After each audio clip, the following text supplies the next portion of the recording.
नमस्कार जोहार, मैं याचना जायसवाल। आप देख रहे हैं न्यूज झारखंड। चलिए जानते हैं सुबह से लेकर शाम तक की झारखंड की तमाम बड़ी खबरों को। मुख्यमंत्री हेमंत सोरेन को ईडी ने भेजा छठा समन। 12 दिसंबर को पूछताछ के लिए बुलाया। जमीन घोटाला मामले में हेमंत से होंगे सवाल। जमीन घोटाला मामले में प्रवर्तन निदेशालय ने मुख्यमंत्री हेमंत सोरेन को छठी बार समन जारी किया है। मुख्यमंत्री हेमंत सोरेन को 12 दिसंबर को पूछताछ के लिए बुलाया गया है। इससे पहले मुख्यमंत्री हेमंत सोरेन को 5वां समन जारी कर 4 अक्टूबर को हाजिर होने का निर्देश दिया गया था। जमीन घोटाला मामले में प्रवर्तन निदेशालय लगातार हेमंत सोरेन को समन जारी करता रहा है, पूछताछ के लिए बुला रहा है, लेकिन हेमंत सोरेन ईडी के समन के खिलाफ हाईकोर्ट पहुंची है। सुप्रीम कोर्ट के निर्देश के बाद हाईकोर्ट में याचिका दायर की है। मुख्यमंत्री हेमंत सोरेन की तरफ से दायर क्रिमिनल रिट याचिका को हाईकोर्ट ने यह कहते हुए खारिज कर दिया कि यह सुनने लायक नहीं है। मामले की सुनवाई हाईकोर्ट के चीफ जस्टिस संजय कुमार मिश्र और जस्टिस आनंद सेन की खंडपीठ में हुई, जहां ईडी के वकील ने बहस करते हुए कहा कि समन को चुनौती देना सही नहीं है। दोनों पक्षों को सुनने के बाद सुप्रीम कोर्ट में मनोहर लाल केस का हवाला देते हुए झारखंड हाईकोर्ट ने कहा कि ईडी समन जारी कर सकती है। प्रेमी से लड़कर अकेली जा रही लड़की से दरिंदगी, 8 लड़कों ने किया गैंग रेप। रांची के तुपुदाना ओपी क्षेत्र में एक नाबालिग लड़की को अगवा कर सामूहिक दुष्कर्म का मामला सामने आया है। जानकारी के अनुसार पीड़िता मूल रूप से खुंटी के रहने वाली है और वह अपने प्रेमी से मिलने के लिए रांची पहुंची थी। इसी दौरान अपराधियों ने घटना को अंजाम दिया है। घटना शनिवार देर रात की है। जानकारी के मुताबिक पीड़िता का अपने प्रेमी से विवाद हो गया था। विवाद के बाद वह खुंटी से तुपुदाना अपने प्रेमी से मिलने पहुंची थी। वह तुपुदाना के हुलहुंडू के मुख्य सड़क पर अकेले घूम रही थी। इसी दौरान बाइक सवार अपराधियों ने उसे डरा धमका कर बाइक पर बैठा लिया और उसे खरसीदाग जंगल ले गए। वहां पर पहले से 5 अपराधी शराब का सेवन कर रहे थे। नाबालिग अपराधियों के सामने गिड़गिड़ाती रही, लेकिन सभी ने उसके साथ बारी बारी से दुष्कर्म किया। जब लड़की की स्थिति खराब होने लगी तो उसे बाइक से लेकर 12 बजे रात को 10 माइल चौक छोड़ दिया। लड़की किसी तरह एक ऑटो की मदद से तुपुदाना थाना पहुंची और घटना की जानकारी पुलिस को दी। सर्पदंश के मरीजों का इलाज कराने पर सहिया को मिलेंगे 500 रुपए। राज्य में सर्पदंश से होने वाली मौत को कम करने के लिए सरकार सहिया को प्रोत्साहित करेगी। इसके लिए 500 रुपए की प्रोत्साहन राशि देगी। यह राशि सर्पदंश को लेकर लोगों को जागरूक करने एवं सर्पदंश के मरीजों का इलाज कराने पर मिलेगा। राष्ट्रीय स्वास्थ्य मिशन के अपर अभियान निर्देशक विद्यानंद शर्मा पंकज ने बताया कि राष्ट्रीय स्वास्थ्य मिशन झारखंड की ओर से राष्ट्रीय स्वास्थ्य मिशन को इस बाबत प्रस्ताव दिया गया था। पिछले दिनों दिल्ली में आयोजित बैठक में राज्य के इस प्रस्ताव को स्वीकृति मिल गई है। इसके तहत सहिया को सर्पदंश के एक मरीज को अस्पताल भेजकर इलाज सुनिश्चित कराने पर 500 रुपए की प्रोत्साहन राशि दी जाएगी। खबरों में आगे बढ़ने से पहले अगर आपने अभी तक इस चैनल को सब्सक्राइब नहीं किया है तो सब्सक्राइब कर लें, जिससे आपको झारखंड की हर छोटी बड़ी खबर के अपडेट मिलते रहें। तो चलिए बढ़ते हैं खबरों की ओर। झारखंड में मिचौंग का असर खत्म, बढ़ी ठंड, गिरा पारा, अभी और बढ़ेगी कनकनी। राज्य में मिचौंग तूफान का प्रभाव खत्म होने लगा है, साथ ही ठंड और तापमान में भी गिरावट आने लगी है।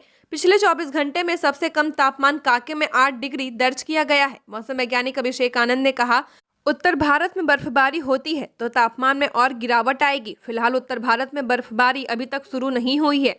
ऐसे झारखंड में दिसंबर के अंतिम सप्ताह से जनवरी के पहले सप्ताह में ज्यादा ठंड पड़ने का ट्रेंड है। इसलिए दिसंबर के अंतिम सप्ताह यानी 22 तारीख से तापमान में गिरावट देखने को मिल सकती है। मौसम विभाग के अनुसार अगले 5 दिनों के दौरान न्यूनतम तापमान में कोई बड़ा बदलाव होने की संभावना नहीं है। 11 से लेकर 16 दिसंबर तक आसमान साफ और मौसम शुष्क रहेगा।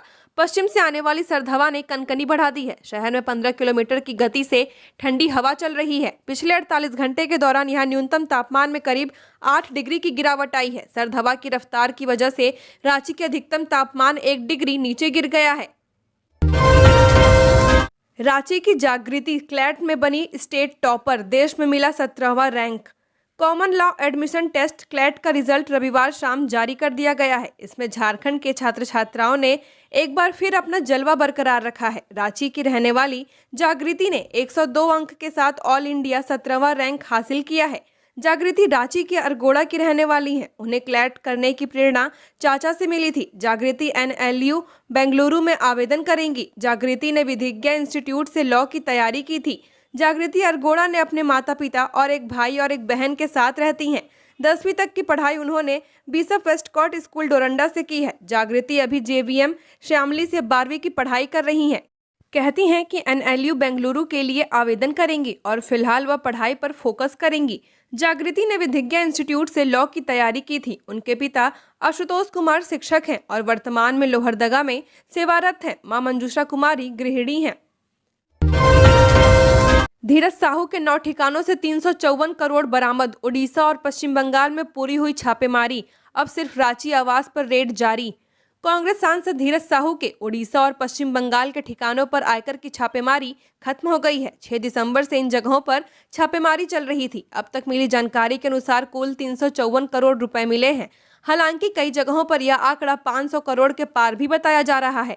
अब सिर्फ धीरज साहू के रांची स्थित आवास पर आयकर विभाग की टीम मौजूद है। विभाग के सूत्रों का कहना है कि आज यहां भी छापेमारी खत्म हो सकती है। यह देश के इतिहास में सबसे बड़ी रिकवरी है। आज इस मामले में आधिकारिक जानकारी साझा की जा सकती है।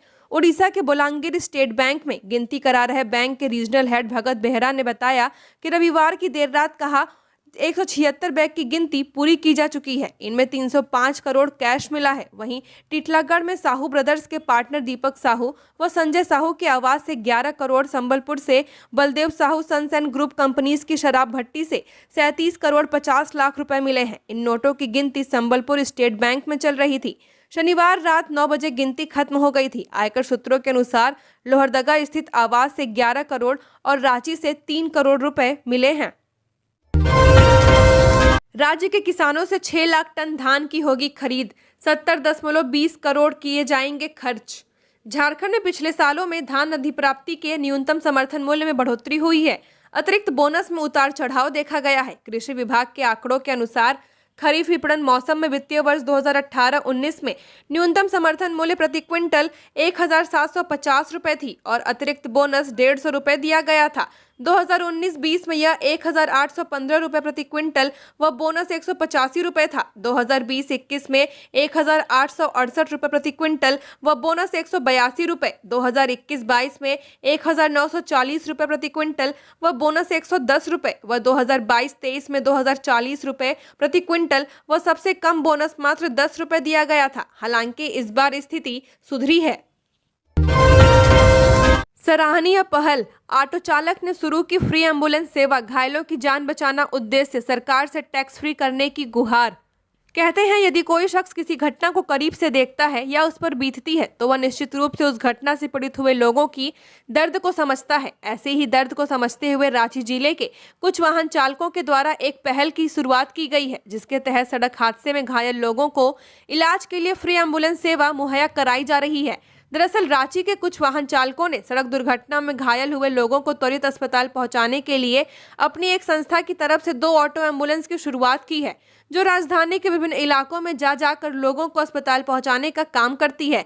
इसकी शुरुआत चालक कल्याण संघ के सभी चालक सदस्यों के द्वारा की गई है।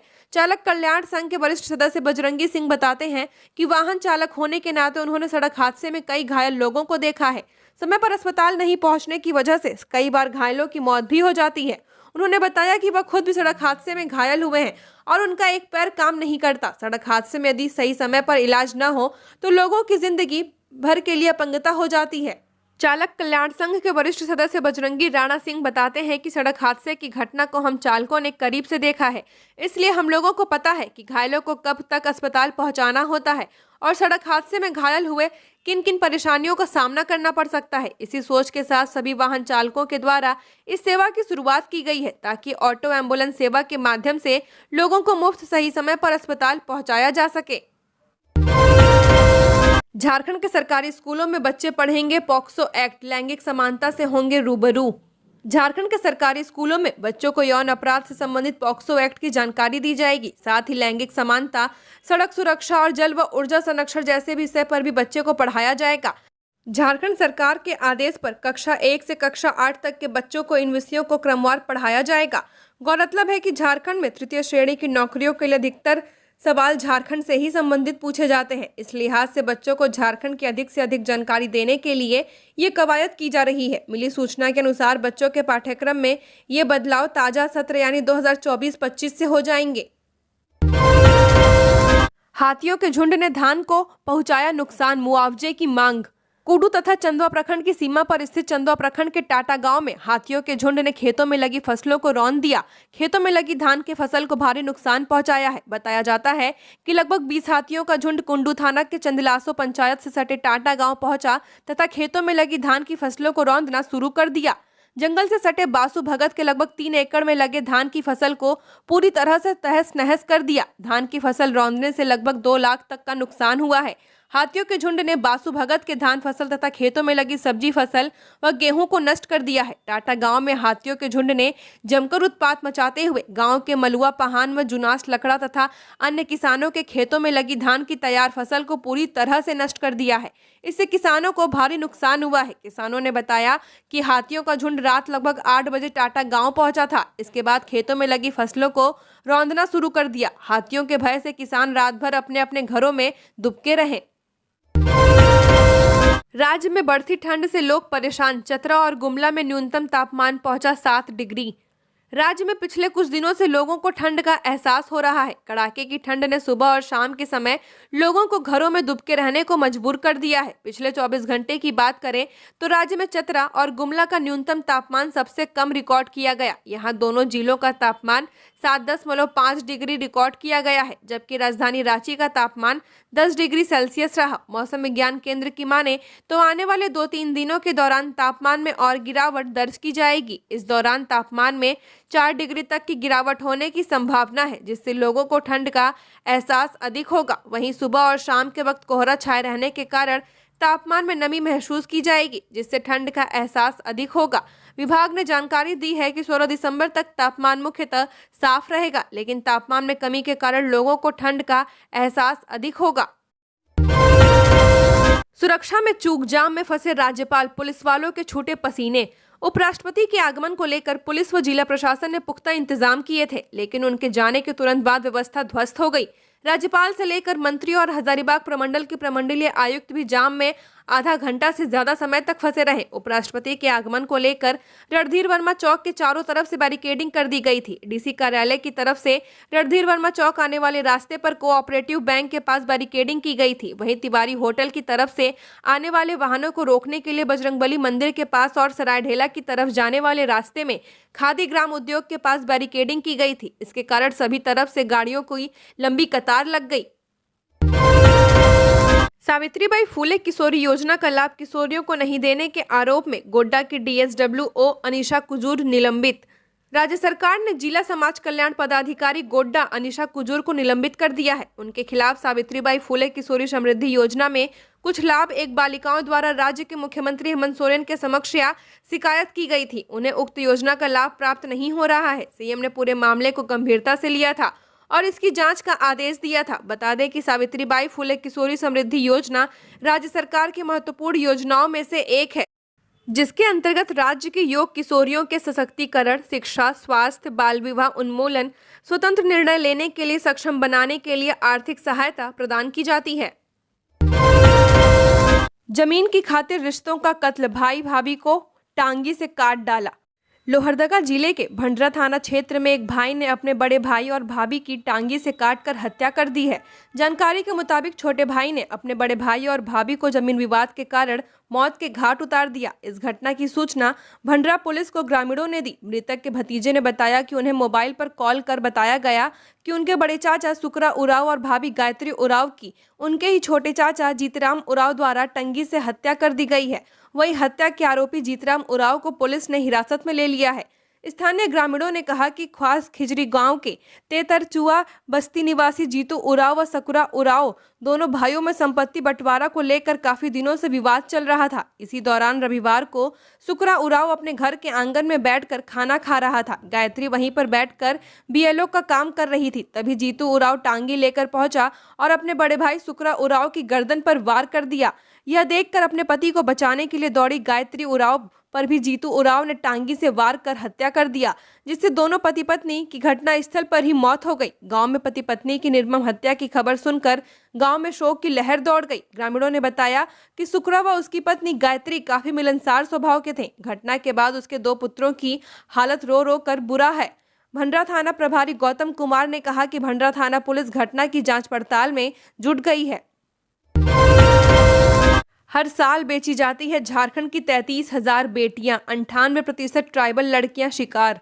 झारखंड से हर साल 33,000 लड़कियों की मानव तस्करी हो रही है। इनको अवैध रूप से दूसरे राज्यों में काम करने के लिए भेजा जाता है। यह लड़कियां सबसे अधिक 14 से 18 वर्ष के बीच की होती हैं। सबसे ज्यादा ट्रैफिकिंग साहिबगंज, पाकुड़, पश्चिमी सिंहभूम, सिमडेगा, गुमला, खुंटी और लतेहार से होती है। यह जानकारी बाल कल्याण संघ और doctor Ramdayal Munda tribal research institute की रिसर्च में सामने आई है। इन लड़कियों में 98% लड़कियां आदिवासी हैं। आर्थिक रूप से कमजोर होने की वजह से ये लड़कियां ट्रैफिकिंग का शिकार होती हैं। ऐसी जानकारी सामने आई है कि ट्रैफिकिंग के लिए उकसाने में दलालों व रिश्तेदारों की भूमिका सबसे ज्यादा है। 31% मामलों में दलाल, 29% मामलों में रिश्तेदार और 7% मामले में दोस्त शामिल रहते हैं। यह जानकारी ट्रैफिकिंग के शिकार लड़कियों से मिली है, जिनको रेस्क्यू किया गया है।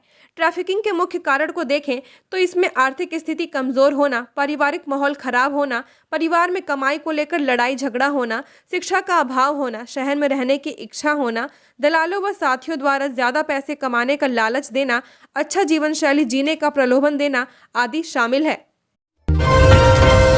उपराष्ट्रपति जगदीप धनखड़ ने कहा, कानून से अब कोई नहीं बच सकता। धनबाद IIT ISM के छात्रों को दिया ये होमवर्क। भारत के उपराष्ट्रपति जगदीप धनखड़ ने कहा कि देश का इकोसिस्टम पूरी तरह से साफ है। देश में भ्रष्टाचार के लिए कोई स्थान नहीं है। भ्रष्टाचारी के मददगारों की भी अब खैर नहीं है। पहले भ्रष्टाचारी सोचते थे कि हम कानून से ऊपर हैं, हम तक कानून कैसे पहुंचेगा, लेकिन अब कानून से कोई नहीं बच पाएगा। उपराष्ट्रपति ने ये बात धनबाद के IIT ISM में 43वें दीक्षांत समारोह को संबोधित करते हुए कही है। उन्होंने वहां मौजूद छात्रों को भी एक होमवर्क दिया। उपराष्ट्रपति ने कहा कि टेक्नोलॉजी के छात्र होने के नाते एक ऐसी मशीन बननी चाहिए जिससे नोटों की गिनती तेजी से की जा सके, जिससे आगे भ्रष्टाचारियों के पास से प्राप्त धन की गिनती करने में अधिकारियों को परेशानी का सामना नहीं करना पड़े। बता दें कि झारखंड राज्य के गठन के बाद ये पहला मौका था जब किसी उपराष्ट्रपति का आगमन धनबाद में हुआ था। इससे पहले वर्ष 2014 में यहां आयोजित दीक्षांत समारोह में देश के तत्कालीन राष्ट्रपति प्रणब मुखर्जी आए थे। कार्यक्रम में राज्यपाल, राज्य के स्वास्थ्य मंत्री बन्ना गुप्ता सहित कई बड़े राजनेता मौजूद थे। अमित शाह बोले, कांग्रेस की फितरत ही भ्रष्टाचार। सांसद के घर से करोड़ों की नकदी बरामद होने पर चुप है सभी दल। केंद्रीय गृह मंत्री अमित शाह ने झारखंड में कांग्रेस के राज्यसभा सांसद धीरज साहू के ठिकानों से करोड़ों की नकदी बरामद होने पर विपक्ष को निशाने पर लिया है। उन्होंने कहा कि आजादी के बाद किसी भी दल के सांसद के घर से इतनी बड़ी मात्रा में नकदी बरामद नहीं की गई है, लेकिन पूरा INDIA गठबंधन इस भ्रष्टाचार पर मौन है। कांग्रेस के साथी दलों से पूछा कि आखिर वे चुप क्यों हैं? कांग्रेस का मौन तो समझ आता है क्योंकि उनकी फितरत ही भ्रष्टाचार है, परंतु Trinamool Congress, JDU, RJD, DMK और सपा सहित सभी दल चुप्पी साधे बैठे हैं। पैर बांधकर मालवाहक में ठूसे जाते हैं पशु। क्रूरता बरतने वाले तस्करों पर कार्रवाई। 100 दिन में पुलिस ने 700 मवेशियों को कराया मुक्त। पशु तस्करों के खिलाफ हो रही कार्रवाई के दौरान जिन मालवाहकों को पकड़ा जा रहा है उसकी तस्वीर विचलित करने वाली है। एक मालवाहक पर 4 से 5 दर्जन, कभी किसी इससे अधिक पशुओं को गिरिडीह के रास्ते पश्चिम बंगाल से बांग्लादेश के बॉर्डर तक ले जा रहे तस्कर काफी क्रूर होते हैं। ज्यादातर मवेशियों के चारों पैर को बांधकर एक एक मालवाहक पर ठूसा जाता है। क्रूर स्वभाव के कारण ही तस्करी के दौरान पशुओं की दुखद मौत से इन्हें फर्क नहीं पड़ता। हालांकि हाल के 3 माह के दरमियान ऐसे तस्करों के खिलाफ निरंतर कार्रवाई हुई है। इन 3 माह में गिरिडीह SP दीपक कुमार शर्मा की टीम ने 1-2 नहीं बल्कि लगभग 700 पशुओं को मुक्त करवाया है। इन पशुओं की सेवा अभी मधुबन पचम्बा गौशाला में हो रही है। झारखंड का 78,270 करोड़ रुपए बकाया दे कोल कंपनियां। डॉक्टर उरांव ने कहा कि एकलव्य स्कूल नहीं उन्हीं प्रखंडों में हो सकती है जहां आदिवासियों की संख्या 50 से अधिक है और न्यूनतम जनसंख्या 20,000 होनी चाहिए। झारखंड में 61 ऐसे प्रखंड हैं जहां आदिवासियों की संख्या 20,000 से अधिक है, लेकिन वे 50 की शर्त पूरा नहीं करते हैं। कुछ प्रखंडों में तो जनसंख्या 50,000 से भी अधिक है। उन्होंने अनुरोध किया कि एकलव्य विद्यालय की स्वीकृति के लिए निर्धारित मापदंड में 50 की शर्त को शिथिल कर जनसंख्या 20,000 रखी जाए। डॉक्टर रामेश्वर उरांव ने कहा कि उग्रवाद की समस्या से निपटना केवल राज्य सरकार के लिए ही नहीं बल्कि केंद्र सरकार के लिए भी एक चुनौती है। हमारा यह मानना है कि इसे जड़ से समाप्त करना राज्य सरकार और केंद्र सरकार की संयुक्त जिम्मेवारी है। राज्य सरकार के पास जितने भी संसाधन उपलब्ध हैं उनका उपयोग इस कार्य के लिए किया जा रहा है। CPMF सेंट्रल पैरामिलिट्री फोर्स की प्रतिनियुक्ति से केंद्र सरकार से भी हमें पर्याप्त सहयोग मिल रहा है। इस प्रतिनियुक्ति से एवज में राज्य सरकार द्वारा एक बड़ी राशि का भुगतान करना पड़ता है। झारखंड की और खबरों के लिए बने रहिए हमारे साथ। हमारे चैनल न्यूज़ झारखंड पर चैनल को सब्सक्राइब करें, साथ बेल आइकन को प्रेस करें। नमस्कार।